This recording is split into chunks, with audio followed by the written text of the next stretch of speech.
So getting started from CAD using SolidWorks. So after you log into OpenBOM, you can download the SolidWorks integration, going into integration, then find the SolidWorks download page. So you can jump directly to it and then download the SolidWorks Add-In installer.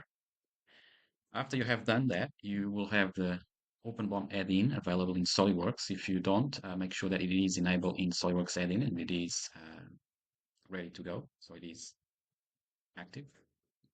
From here, you can install the Workspace Manager.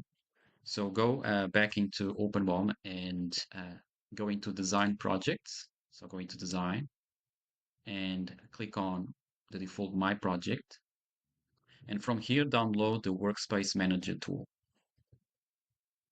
So after you have installed that in your computer, you will be able to open the Workspace Manager and start synchronizing your SolidWorks data, and then move into release and create product information from CAD. We can see more details on another video.